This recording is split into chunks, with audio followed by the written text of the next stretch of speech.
Baik, izin melanjutkan Yang Mulia. Saya akan membacakan posita bagian D, yaitu proses pembahasan revisi Undang-Undang TNI yang dengan sengaja menutup partisipasi publik, tidak transparan dan tidak akuntabel telah menimbulkan kegagalan pembentukan hukum bertentangan dengan Pasal 1 Ayat 2, Pasal 1 Ayat 3, Pasal 20, Pasal 22A, Pasal 28D Ayat 1, Pasal 28D Ayat 3, dan Pasal 28F Undang-Undang Dasar 1945 serta Undang-Undang P3 dan Tata Tertib DPR. Pertama, bahwa sebagai wujud aktualisasi dari hukum, peraturan perundang-undangan sepatutnya dibentuk dengan cara yang baik agar sejalan dengan tujuan hukum. Sebagaimana dikutip dari Lon L. Fuller yang menyebutkan bahwa hukum yang baik harus memenuhi 8 prinsip moral hukum, dan kegagalan dalam memenuhi salah satu dari 8 prinsip ini akan menyebabkan sistem hukum tersebut gagal sebagai hukum. Adapun ke-8 kegagalan pembentukan hukum menurut Fuller, salah satunya yaitu hukum tidak diumumkan. Next. Revisi Undang-Undang TNI sendiri telah mencerminkan kegagalan pembentukan hukum berupa aturan hukum yang tidak diumumkan, sebagaimana dinyatakan oleh Fuller tersebut, di mana pembentuk undang-undang yakni DPR telah sengaja memiliki itikat buruk selama proses pembahasan revisi Undang-Undang TNI berlangsung, yakni menutup ruang partisipasi publik, tidak transparan dan tidak akuntabel, sebagaimana disampaikan oleh anggota DPR sekaligus Wakil Ketua Komisi 1 DPR RI, yakni Dev Laksono dalam pemberitaan yang dimuat pada akun Instagram Narasi Newsroom tanggal 20 Maret 2025 dan juga telah kami lampirkan pada bukti P92.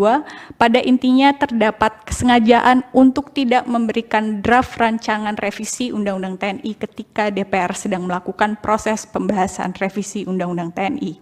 Bahwa selain dokumen-dokumen pembentukan undang-undang yang tidak aksesibel dan tidak transparan bagi publik, sejumlah rapat pembahasan juga dilakukan dalam ruang-ruang yang tertutup, tidak bertempat di gedung DPR, dan tidak disiarkan pada kanal-kanal informasi resmi DPR dan pemerintah. Hal tersebut lantas menyulitkan publik dalam mengakses dan mengawasi proses pembahasan revisi Undang-Undang TNI, sehingga menguatkan kesan abusive lawmaking dalam proses pembentukan revisi Undang-Undang TNI. Lantas, fakta-fakta tersebut telah secara nyata melanggar asas-asas keterbukaan dalam pembentukan peraturan perundang-undangan yang baik, sebagaimana tercantum dalam ketentuan Pasal 5 huruf G Undang-Undang P3 yang menentukan sebagai berikut. Selanjutnya dianggap dibacakan. Yang mana selanjutnya Mahkamah Konstitusi dalam putusan Mahkamah Konstitusi nomor 91 garis miring PUU strip 18 Romawi garis miring 2020 tanggal 25 November 2021 halaman 412 menyebutkan bahwa pemenuhan asas keterbukaan sebagaimana dimaksud dalam ketentuan Pasal 5 huruf G Undang-Undang P3 haruslah dimanifestasikan ke dalam akses masyarakat untuk mendapatkan naskah akademik dan draft rancangan undang-undang dengan mudah, agar masyarakat dapat memberikan masukan secara lisan dan atau tertulis, termasuk saat tahapan pembahasan undang-undang.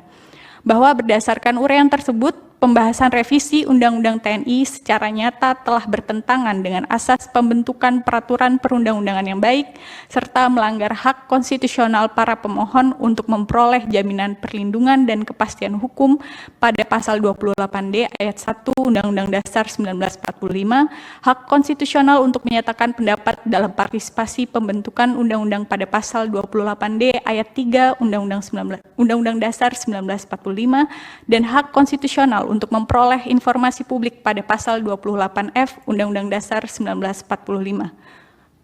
Next. Bisa lanjut ke E saja? Untuk selebihnya ya. dianggap dibacakan. Selanjutnya, poin E, Presiden dan DPR sengaja menahan revisi Undang-Undang TNI dan tidak langsung membuka akses dokumen revisi Undang-Undang TNI kepada publik.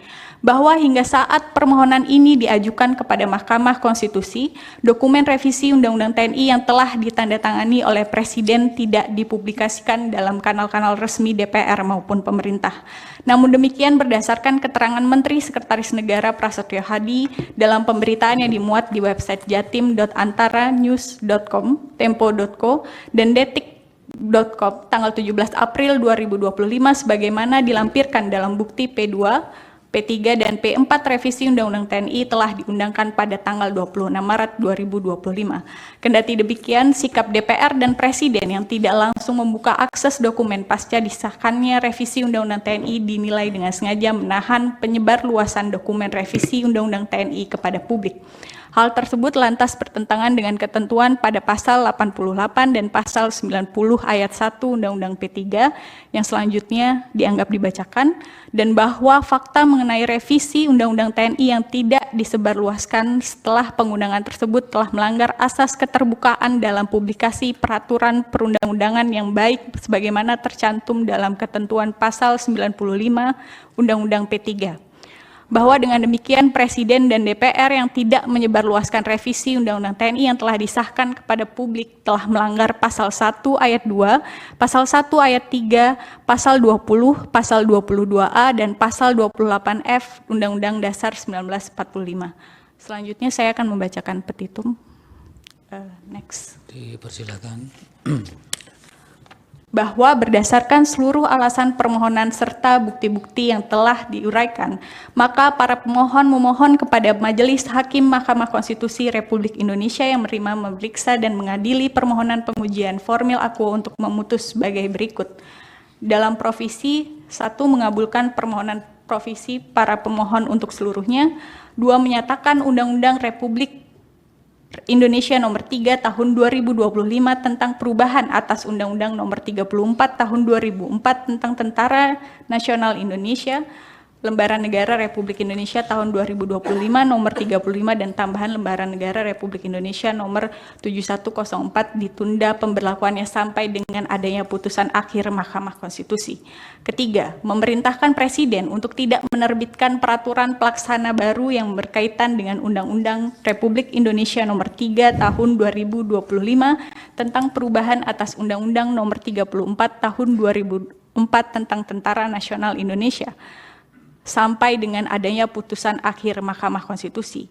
4. Memerintahkan Presiden dan DPR untuk tidak mengeluarkan kebijakan dan atau tindakan strategis yang berkaitan dengan pelaksanaan Undang-Undang Republik Indonesia Nomor 3 Tahun 2025 tentang perubahan atas Undang-Undang Nomor 34 Tahun 2004 tentang Tentara Nasional Indonesia sampai dengan adanya putusan akhir Mahkamah Konstitusi. 5. Memerintahkan kementerian, lembaga, atau badan terkait lainnya untuk tidak mengeluarkan kebijakan dan atau tindakan yang berkaitan dengan pelaksanaan Undang-Undang Republik Indonesia Nomor 3 Tahun 2025 tentang perubahan atas Undang-Undang Nomor 34 Tahun 2004 tentang Tentara Nasional Indonesia sampai dengan adanya putusan akhir Mahkamah Konstitusi. 6. Menyatakan Undang-Undang Nomor 34 Tahun 2004 tentang Tentara Nasional Indonesia tetap berlaku sampai dengan adanya putusan akhir Mahkamah Konstitusi. Dalam pokok permohonan, 1. Mengabulkan permohonan para pemohon untuk seluruhnya. 2. Menyatakan pembentukan Undang-Undang Republik Indonesia Nomor 3 Tahun 2025 tentang perubahan atas Undang-Undang Nomor 34 Tahun 2004 tentang Tentara Nasional Indonesia tidak memenuhi ketentuan pembentukan undang-undang menurut Undang-Undang Dasar 1945. 3. Menyatakan Undang-Undang Republik Indonesia Nomor 3 Tahun 2025 tentang perubahan atas Undang-Undang Nomor 34 Tahun 2004 tentang Tentara Nasional Indonesia tidak mempunyai kekuatan hukum yang mengikat. 4. Menyatakan ketentuan dalam Undang-Undang Nomor 34 Tahun 2004 tentang Tentara Nasional Indonesia yang telah diubah dan atau ditambah melalui Undang-Undang Republik Indonesia Nomor 3 Tahun 2025 tentang perubahan atas Undang-Undang Nomor 34 Tahun 2004 tentang Tentara Nasional Indonesia berlaku kembali. Kelima, memerintahkan pemuatan putusan ini dalam Berita Negara Republik Indonesia sebagaimana mestinya.